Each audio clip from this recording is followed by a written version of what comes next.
இயேசு கிறிஸ்துவின் உயிர்த்தெழுதல் நற்செய்தியை அறிவிக்க கிறிஸ்துவ முன்னணி மாநில பொதுச் செயலாளர் பாஸ்டர் தங்கவேலாயுதம் தானியல் ஐயா அவர்களை அன்போடு கூட வரவேற்கிறோம். நாம் யாவரும் கரங்களை தட்டி அவர்களை அன்போடு கூட வரவேற்கலாம். அனைவருக்கும் ஆண்டவராகிய இயேசு கிறிஸ்துவினுடைய உயிர்த்தெழுந்த நாளினுடைய நல்வாழ்த்துக்களை தெரிவித்துக் கொள்கிறோம். கர்த்தர் உங்கள் ஒவ்வொருவரையும் ஆசீர்வதிப்பாராக. இந்த உலகத்தை படைத்த கடவுள் இந்த உலகத்தில் உள்ள எல்லாவற்றையும் 6 நாளைக்குள் படைத்து 6வது நாளினுடைய கடைசி படைப்பாக மனிதனை படைத்தார், ஒருவனை படைத்தார். அந்த ஒருவனிலிருந்து தான் இன்றைக்கு உலகத்தில் இருக்கிற எல்லா மக்களும் இருக்கிறார்கள், எல்லா மனிதர்களும் இருக்கிறார்கள். மனிதனை கடவுள் படைத்தார், மனிதனோ மதத்தை படைத்தான். மதத்தை படைப்பதற்காக கடவுள் வரவில்லை. இங்கே இருக்கிறவர்கள் எல்லாரும் கிறிஸ்தவர்கள் அல்லது கிறிஸ்தவ மதத்தை சார்ந்தவர்கள் கிடையாது. கிறிஸ்துவை உள்ளடக்கியவர்கள், கிறிஸ்துவை உடையவர்கள். ஏன் கிறிஸ்துவை உடையவர்களாக இருக்க வேண்டும் என்றால், இந்த சமுதாயத்தில் ஒரு நல்ல மனிதனாக வாழாதபடிக்கு வழிமாறி தடம் மாறி செல்லக்கூடியவர்களுக்கு வழிகாட்டுகிற வழிகாட்டியே, நானே வழியும் சத்தியமும் ஜீவனுமாய் இருக்கிறேன் என்ற இயேசு கிறிஸ்துவனுடைய நல்வார்த்தைகள் நல்வழியிலே நடத்துகிற காரணத்தினால் இந்த ஆண்டவராகிய இயேசு கிறிஸ்துவை சொந்த இரட்சகராய் ஏற்றுக்கொண்டு வாழ்ந்து கொண்டிருக்கிறோம். ஒரு அருமையான சாட்சி ஒன்று சொன்னாங்க. அவரோட வாழ்க்கையிலையும் கூட கடவுள் இல்லைன்னு நினைச்சு அல்லது கடவுள் இல்லைங்கிற ஒரு முடிவில் இருந்த அவருக்கு மரணத்தின் தருவாயில் கடவுள் உயிர் கொடுத்த காரணத்தினால் இன்றளவும் அவருக்கு சாட்சியாய் வாழ்ந்து கொண்டிருக்கிறார். அன்பு தேவனுடைய பிள்ளைகளே, இந்த உலகத்தை படைத்த கடவுள் இந்த உலகத்தில் இருக்கிற மனிதன் வழிமாறி போன பொழுது அவனுடைய வாழ்க்கையின் வழிமாறலை நேர்வழியாய் திருப்பி மற்றவர்களை தன்னை போல பிறரையும் நேசிக்க வேண்டும் என்கிற ஒரே ஒரு காரணத்துக்காக, ஏனென்றால் ஒரு மனிதனை படைத்தார், உலகத்தில் இருக்கிற அத்தனை மனிதர்களும் அந்த ஆதாம் என்கிற ஏவாள் என்கிற அவர்கள் மூலமாகவே இந்த உலகத்தில் மனிதர்கள் உண்டானார்கள். ஆகவே முழு உலகத்தில் இருக்கிறவர்களுக்கும் ஒரே கடவுள் தான் இருக்கிறார். அவர்தான் ஆண்டவராகிய இயேசு கிறிஸ்து. அவர் ஏன் ஆண்டவராகிய இயேசு கிறிஸ்து என்று ஆனார் என்றால், இந்த உலகத்தை படைத்த பொழுது அவருக்கு இயேசு கிறிஸ்து என்று பெயர் இல்லை.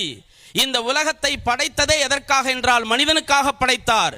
மனிதன் இந்த உலகத்தில் இருக்கிற எல்லாவற்றையும் ஆண்டு கொண்டு வாழ வேண்டும் என்ற நல்ல நோக்கத்தோடு படைத்தார். ஆனால் சூழ்ச்சியின் காரணமாக அவன் வழிமாறி போன பொழுது இந்த உலகத்தில் கடவுள் மனிதனாக 2000 ஆண்டுகளுக்கு முன்பதாக வந்தார். என்னை போல் உன்னை போல் வந்தார். ஆனால் நம்மை போல் பாவத்தில் பிறக்காதபடிக்கு அவர் பரிசுத்தராய் பிறந்தார். ஒரு கணவனும் மனைவிக்கும் பிறந்த ஒரு மகனாக இல்லாதபடிக்கு கன்னியின் வயிற்றிலே பிறந்தவர் இந்த கர்த்தராகிய இயேசு கிறிஸ்து. அவருடைய பிறப்பு பரிசுத்தம். பிறப்பு பரிசுத்தமாய் இருந்து 3.5 ஆண்டு காலம் இந்த உலகத்திலே மனிதனாக வாழ்ந்து 33.5 ஆண்டு காலம் இந்த உலகத்தில் வாழ்ந்து 3.5 ஆண்டு காலம் மனிதனுக்கு நல்ல வழிமுறைகளை கற்றுக் கொடுத்து இப்படித்தான் வாழ வேண்டும் என்ற நல்ல உபதேசங்களை சொல்லிக் கொடுத்தார். ஆம், இன்றைக்கு இருக்கக்கூடிய அநேக பெரும் தலைவர்களுக்கும் அவர் காட்டின வழி நல்வழியிலே செல்வதற்கான நல்ல வார்த்தைகளாக இருக்கின்றன. ஆம், அன்பு தேவனுடைய பிள்ளைகளே, அப்படி இந்த உலகத்தில் வந்த இயேசு கிறிஸ்து மனிதனுடைய பாவத்திற்காக குற்றமில்லாத அவர் மீது குற்றம் சாட்டி அவரை கொலை செய்து சூழ்ச்சியிலே அவரை கல்லறையிலே கொண்டு போய் அடைத்து வைத்தார்கள். ஆம், பாவம் இல்லாத அவர் பாவம் இல்லாமல் குற்றம் சாட்டப்பட்டு பாவிகளோடு அவர் அடிக்கப்பட்டு சிலுவையில் அறையப்பட்டு அவர் கல்லறையிலே அடக்கம் பண்ணப்பட்டார். 3வது நாள் உயிரோடு இருக்கும் பொழுது அவர் சொன்னார், 3ஆம் நாள் உயிரோடு வருவேன் என்று அவர் சொன்னார். 3வது நாள் மரித்த இயேசு கிறிஸ்து உயிரோடு எழுந்தார். மரணம் அவரை அடைத்து வைக்க முடியவில்லை, கல்லறை அவரை அடைத்து வைக்க முடியவில்லை. மரணமே உன் கூர் எங்கே, பாதாளமே உன் ஜெயம் எங்கே? மரணத்தின் கூர் பாவம், பாவத்தின் சம்பளம் மரணம். இவர் பாவம் அறியாத சுத்தக்கண்ணராய் இருந்த காரணத்தினால் மனிதர்களுக்கு வரக்கூடியதான சாவு அவரை அடைத்து வைக்க முடியவில்லை. அவர் கல்லறையில் இருந்து உயிர்த்தெழுந்தார். உயிர்த்தெழுந்த இயேசு கிறிஸ்து இந்த உலகத்தில் பாவத்தில் செத்துக் கொண்டிருக்கிற ஒவ்வொரு மனிதனுக்கும் உயிர் கொடுத்து நல்வழியிலே நடக்கும்படியான நற்செய்தியை சொல்லி எல்லாருக்கும் உயிர்த்தெழுந்த செய்தியை சொல்லும்படி வருஷத்துக்கு ஒவ்வொரு முறை அவர் உயிர்த்தெழல, வாழ்க்கையில் ஒரே முறை உயிர்த்தெழுந்தார். 2000 ஆண்டுகளுக்கு முன்பாக உயிர்த்தெழுந்த இயேசு கிறிஸ்து இன்றளவும் பாவத்திலே மூழ்கி கிடக்கிற ஒவ்வொரு மனிதனையும் தூக்கி எடுத்து விடுதலையாக்கி பரிசுத்தமான பாதையில் நடத்துகிறார். ஆகவேதான் தங்கவேலாயுதமாகிய நான் இங்கே நின்று இந்த ஆண்டவரே மெய்யான ஆண்டவராய் இயேசு கிறிஸ்துவே மெய்யான தெய்வம் என்று சொல்கிறேன். ஆம், இந்த உலகத்தில் அவர் இயேசு என்ற பெயரில் வந்தார். ஏன் இயேசு என்ற பெயரில் வந்தார்?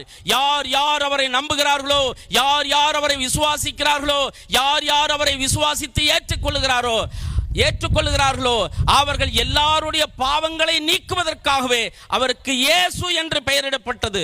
ஏனென்றால் இந்த உலகத்தில் இருக்கிற ஒவ்வொரு மனிதனுடைய பாவங்களை நீக்கி அவர்களை இரட்சிப்பதற்காகவே இயேசு என்று பெயரிடப்பட்டார். ஆகவே இந்த இயேசு கிறிஸ்துவை ஏற்றுக்கொள்ளக்கூடிய ஒவ்வொரு மக்களுக்கும் அவர் பாவம் போக்குகிறவராக, அவர்களை இரட்சிக்கிறவராக, அவர்களுக்கு நல்வழி காட்டுகிறவராக இருக்கிறார். இயேசு கிறிஸ்துவுக்கு எந்த மதமும் இல்லை, எந்த ஜாதியும் இல்லை, எந்த இனமும் எந்த மொழியும் இல்லை. யார் யார் அவரை ஏற்றுக்கொள்ள விரும்புகிறார்களோ எல்லாருக்கும் அவர் இரட்சகர். அவரை ஏற்றுக்கொள்ளுகிறவர்களுக்கு இந்த உலகத்தில் மட்டும் நல்வழி இல்ல, இந்த உலகத்துக்கும் மேல அவர்கள் நித்திய வாழ்வை அடைய போகிறார்கள், முடிவில்லாத ராஜ்யத்தை பெறப்போகிறார்கள். அந்த முடிவில்லாத ராஜ்யத்தை பெறுவதற்கு சொல்லி இருக்கிற பரிசுத்த வேதாகம் சொல்லி இருக்கிற வழிமுறைகளிலே வாழ்ந்து இந்த பூமியிலே அவருடைய வார்த்தையின்படி இருந்தால், இந்த உலகத்தில் வந்த இயேசு கிறிஸ்து 2000 வருஷத்துக்கு முன்னாடி இந்த உலகத்திற்கு வந்து வாழ்ந்து நமக்கு நல்ல வார்த்தைகளை சொல்லி அவர் மடிந்து உயிர்த்தெழுந்து பரமேறி சென்றாரு. திரும்ப ஒரு முறை வரப்போகிறார். அவர் வரும் பொழுது யாரெல்லாம் அவரை சொந்த இரட்சகராய் ஏற்றுக்கொண்டு சத்தியத்தின் பாதையில எல்லாரையும் நேசித்து வாழ்கிறார்களோ அவர்களுக்கு மோட்சம் என்ற சொர்க்கத்துக்குள்ளே இடம் உண்டு. அதற்காகவே அவர் வரப்போகிறார். அப்படி அவரை சொந்த இரட்சகராய் ஏற்றுக்கொண்டு இந்த உலகத்தில் சீரான சத்தியமான பாதையிலே நடக்காதவர்களுக்கு அழிவிலே, அதாவது முடிவில்லாத நித்திய ஆக்கினைக்குள்ளே அவர்கள் போவார்கள். அப்படி போகக்கூடாது என்கிற கடவுளுடைய நோக்கத்தை எங்களுக்கு உள் வைத்திருக்கிறதுனால் தான் அவர் உயிர்த்தெழுந்தார். இயேசு கிறிஸ்து உயிர்த்தெழுந்தார். உயிர்த்தெழுந்த இயேசு கிறிஸ்து இன்று உயிரோடு இருக்கிறார். அவரை நீங்கள் சொந்த இரட்சகராய் ஏற்றுக்கொள்ளுங்கள் என்று சொல்கிறோம். வேற ஏதோ மதத்துக்கு மாத்தல, வந்த வழி. ஆதியிலே தேவன் வானத்தையும் பூமியும் படைத்த பொழுது ஆதியிலே ஆதாம் ஏவாளிலிருந்து வந்த அந்த இடத்துக்கு திரும்பி வர வேண்டும் என்று சொல்கிறோம். ஆமென். ஆகவே அந்த இயேசு கிறிஸ்துவை சொந்த இரட்சகராய் ஏற்றுக்கொண்டு எல்லாரும் சந்தோஷமாய் சௌக்கியமாய் வாழ்ந்து ஆசீர்வாதமாய் இருக்க வேண்டும் என்று உங்களுக்கு அன்பாய் இயேசு கிறிஸ்துவின் உயிர்த்தெழுதலினுடைய இந்த நற்செய்தியை உங்களுக்கு அறிவிக்கிறோம். மிக முக்கியமாக இயேசு கிறிஸ்து யாரை தேடி வந்தார்? யார் யார் திக்கற்றவர்களாக, கைவிடப்பட்டவர்களாக, எனக்கு வாழ்றதுக்கு வழியே இல்லை, சாகணுங்கிற முடிவில் இருக்கிறவர்களுக்கெல்லாம் அவர் வந்து சாவை மாற்றி, துக்கத்தை மாற்றி, மரணத்தை மாற்றி வாழ்வளிக்கக்கூடியவராய் இருக்கிறார். ஆகவே ஜாதி மதம் இல்லாதபடிக்கு ஆண்டவராகிய இயேசு கிறிஸ்துவை, இரட்சகராகிய இயேசு கிறிஸ்துவை சொந்த இரட்சகராய் ஏற்றுக்கொண்டு அனைவரும் சந்தோஷமாய் வாழ வேண்டும் என்று அவரை ஏற்றுக்கொள்ளாதவர்களை அன்புடன் அழைக்கிறோம். ஏற்கனவே இயேசு கிறிஸ்துவை சொந்த இரட்சகரை ஏற்றுக்கொண்டு வாழ்ந்து கொண்டிருக்கிறவர்களுக்கு இந்த உயிர்த்தெழுந்த இயேசு கிறிஸ்து நமக்கு சொல்லி இருக்கிற வார்த்தையின்படியே வாழ வேண்டும் என்று உங்களை அன்பாய் இயேசுவின் நாமத்தில் வாழ்த்துகிறோம். கர்த்தர் உங்களை ஆசீர்வதிப்பாராக.